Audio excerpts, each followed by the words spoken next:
اچھا، وہ کہتے ہیں کہ جو بلوچ پرست پارٹیاں ہیں، ایک تو ان میں اتفاق نہیں ہے، دوسری کہ جو علیحدگی پسند ہیں انہوں نے بھی ان کے خلاف ایک تحریک چلائی، جلسے کیے، جلوس کیے، اور انہوں نے اس الیکشن کو رد کرتے ہوئے انہوں نے کہا کہ الیکشن میں بلوچ حصہ نہ لے، تو اس سے بھی نتائج پہ فرق پڑا۔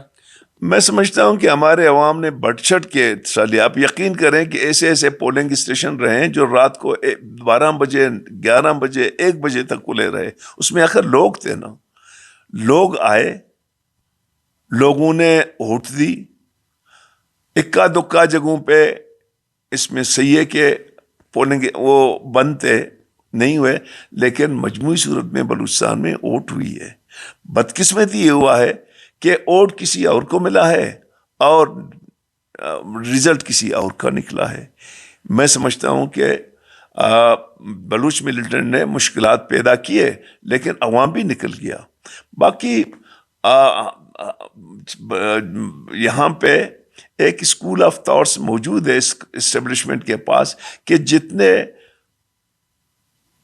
قوم پرست ڈیموکریٹک پارٹی ہیں ان کو آہستہ آہستہ، چاہے بلوچ ہوں چاہے پختون ہوں، ان کو آہستہ آہستہ ایلیمینیٹ کریں. ان کی جگہ پہ مافیاز لائیں، ڈرگز مافیا کو لائیں، لینڈ مافیا کو لائیں، پیٹرول اور ڈیزل مافیا کو لائیں، وہ جو ان کو صحیح معنوں میں بآسانی ان کو کنٹرول کر سکے.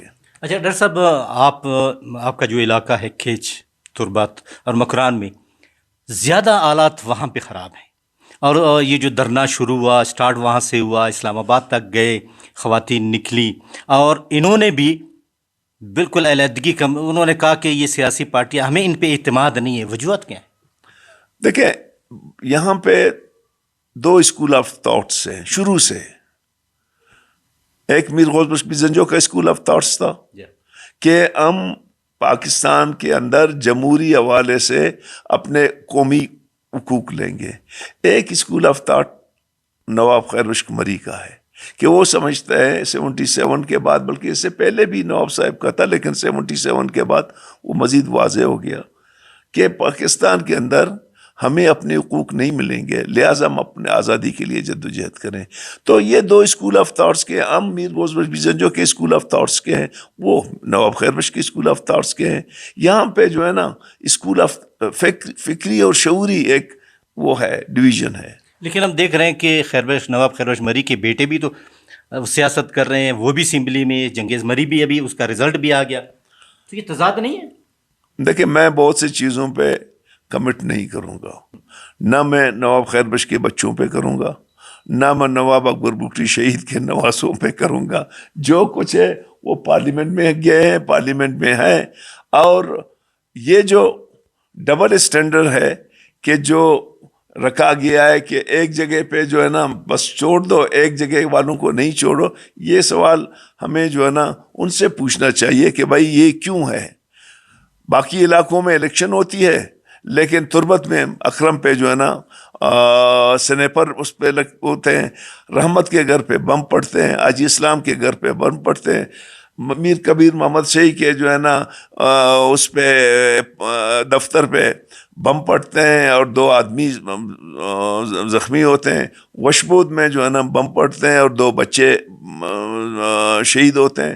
تو یہ ایک واضح تضاد ہے جو کہ بلوچ ملیٹنٹ اس کو رکھ رہے ہیں. خاص طور پر نیشنل پارٹی کے بارے میں ان کا یہ، جتنے آپ دیکھیں نا کسی کے دفتر پہ وہ نہیں ہوا ہے. آخر باقی پارٹیاں بھی تھیں نا ہمارے ساتھ، بہت سب پارٹیوں کے کنٹیسٹر تھے، لیکن جو بم گرے ہیں وہ نیشنل پارٹی والوں پہ گرے ہیں. اس مسئلے کا حل کیا ہے؟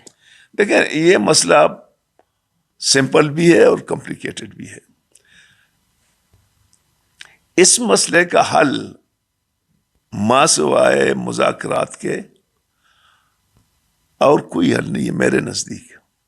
اگر اس مارا ماری میں کوئی فائدہ ہوتا 20-22 سال سے تو ہو رہا ہے. کبھی ریزسٹنس بڑھتا ہے، کبھی کم ہو جاتا ہے. تو ہم نے اس وقت بھی کوشش کی تھی کہ جی ہم جا کے جو بلوچ ملیٹنٹ ہیں ان سے گزارش کر لیں کہ جی آپ آؤ، اس مسئلے کو ٹیبل پہ حل کرو، بجائے یہ کہ بندوق ہے. اسٹیبلشمنٹ کو بھی ہم نے یہی کہا کہ جی آپ بندوق کے ذریعے اس مسئلے کو حل نہیں کر سکتے ہیں. ایک حد تک ہم گئے, لیکن اس کے بعد جب میں چلا گیا تو پینڈنگ میں چلے گئے. تو آج بھی ہماری رائے دونوں سے یہی ہے کہ آپ بندوق سے اس مسئلے کو حل نہیں کر سکتے. آئیں بیٹھیں ٹیبل پہ, تمام مسئلوں کا حل ٹیبل پہ ہوتا ہے. ڈاکٹر صاحب آپ وزیر اعلیٰ رہے, وزیر اعلیٰ کی حیثیت سے آپ کو کس نے آپ نے مذاکرات بھی شروع کیے اور کوشش بھی کی, تو آگے اس مسئلے کو کس نے نہیں چھوڑا؟ دیکھیں, میں نے تو آل پارٹیز نے جو وہاں پہ ہوا تھا, تمام پولیٹیکل پارٹیز ود عسکری قیادت وہاں پہ تھی اسلام آباد میں, تو ان لوگوں نے مجھے یہ اختیار دی کہ آپ جا کے بات کر لیں. میں نے عسکری قیادت اور پولیٹیکل قیادت کی رائے کے مطابق میں گیا. میرے بعد یہ ٹپ ہو گیا. شاید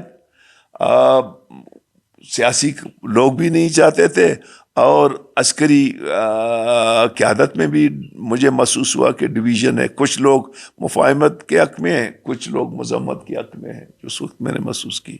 تو کیوں اس کو امن کی طرف نہیں لانا چاہتے ہیں, کیوں وہ یہ انتشار پیدا کرنا چاہتے ہیں؟ دیکھیں, ہر ایک کی اپنی کچھ کے تو فکری اہداف ہیں جسے میں نے آپ کو کہا, اور کچھ کے ریاست کیا سوچتا ہے, کیوں سوچ رہا ہے. تو شاید وہ یہ سمجھتا ہے کہ جی میں اس کو کرش کروں گا, اور لیکن کرش لگتا تو نہیں ہے. اور ان کے مائنڈ میں کیا ہے, ملیٹنٹ کے مائنڈ میں تو یہ ہے کہ ہم بلوچستان کو آزاد بنا دیں گے. شاید اسٹیبلشمنٹ کے مائنڈ میں یہ ہے کہ یہ کوئی اتنی طاقتور چیز نہیں ہے, ہم اس کو کرش کریں گے. تو یہ مائنڈ تو یہی ہوگا جو ابھی تک مفاہمت نہیں ہو رہا ہے. ابھی آئندہ آپ کا لائحہ عمل کیا ہوگا؟ دیکھیں, ہمیں تو اس الیکشن میں ان لوگوں نے نہ 3 میں رکھا نہ 13 میں. ہم اچھے خاصے سیٹ جیت چکے ہیں. ان لوگوں نے تمام سیٹیں وہ ہماری واپس لے لی.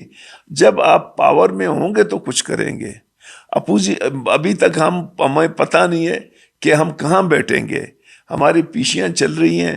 پیشیوں میں جو رزلٹ آئے گا اس کے بعد ہماری سینٹرل کمیٹی ہوگی, اور سینٹرل کمیٹی کے بعد جو ہے نا پھر ہم یہ فیصلہ کریں گے. لیکن ہم جہاں کہیں رہیں, ہماری بیانیہ یہی ہے کہ اس مسئلے کا حل مذاکرات ہے. اور اگر حکومت آپ لوگوں میں سے کسی کو بھی مل جائے تو پھر آپ پھر یہ 4 پارٹیاں. دیکھیں, میں نے آپ کو ایک بات کہی کہ ہم حکومت میں رہیں یا اپوزیشن میں رہیں, ہمارا بیانیہ مفاہمت کا ہے, مذاکرات کا ہے.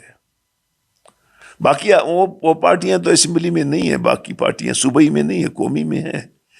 پی این پی مینگل ایک ہے, باقی پشتونخوا کا نہیں ہے میرے خیال میں. ایچ ڈی پی ابھی تک نہیں ہے. جو فیصلے ہو رہے ہیں ان کے بعد دیکھا جائے گا کس کی کتنی اسٹرینتھ ہے. جے یو آئی آپ کی طرف نہیں آ رہا؟ جے یو آئی کا اپنا ایجنڈا ہے سر. جے یو آئی کا نواب اسلم رئیسانی سے ضروری ہم توقع رکھیں گے کہ اس کا بھی اپروچ ہماری طرح ہے. جب بھی وہ انٹرویو دیتا ہے تو مفاہمت کی بات کرتا ہے. آخری سوال, کیا بلوچستان کا جو سائل اور وسائل ہے اس کا مسئلہ حل ہونے کے امکانات ہیں؟ دیکھیں, یہ ڈیپینڈ کرتا ہے آپ کی طاقت پہ. کچھ طاقتیں ہیں جو ابھی جو ہے نا ہر دفعہ باپ کی شکل میں, کبھی پیپلز پارٹی نون کی شکل میں ان لوگوں کو بھیج دیا جاتا ہے, پوسٹنگ ٹرانسفر ہوتی ہے. اگر یہی رہا تو سائل وسائل ملیں گے نہیں, یہ چلا جائیں گے, سب لوٹ لیں گے. اس وقت جو لوگ آئے ہیں ان میں بیشتر کا یہی ہے کہ ایک انیکسس بنا دیں, ادھر سمندر کو لوٹیں ٹرالرنگ کے ذریعے, ادھر جو ڈیزل اور پیٹرول اور جو سمندری بزنس ہے ان پہ قبضہ کر لیں. چاہے وہ مکران ہو, چاہے وہ چاغی ہو, چاہے وہ خاران ہو. ان کا نقطۂ نظر یہی کہ جہاں پہ بزنس آ رہا ہے, پیسے آ رہا ہے, ان کو ہم وہ کر لیں. جو لوگ آئے ہیں, اب میرے علاقے میں جو 259 میں جس شخص کو کامیاب کیا ہے اس کا تعلق ہی مکران سے نہیں ہے. اس کا نہ کوئی خاندان ہے, نہ کوئی رشتہ دار ہیں. اس کو لا کے کامیاب کروایا. اس کا نقطۂ نظر یہ ہے کہ ہم ان تمام بزنسز کو وہ اپنے ہاتھوں میں رکھیں اور عام غریب لوگ کو جو ہے نا ان کو بھوکے مارتے ہیں. بہت بہت شکریہ ڈاکٹر عبد المالک بلوچ صاحب. ناظرین, آپ نے ڈاکٹر صاحب کی باتیں سنی. ڈاکٹر صاحب نے پہلے بھی یہ باتیں کی ہیں اور اب بھی کر رہے ہیں کہ مفاہمت اس وقت ہو سکتی ہے کہ دونوں طرف عسکری قیادت ہو، پولیٹیکل قیادت ہو، عام عوام یہ چاہتے ہیں کہ یہاں پہ امن ہو. جب تک مذاکرات کے ٹیبل پہ نہیں آئیں گے بلوچستان کا مسئلہ جوں کا توں رہے گا.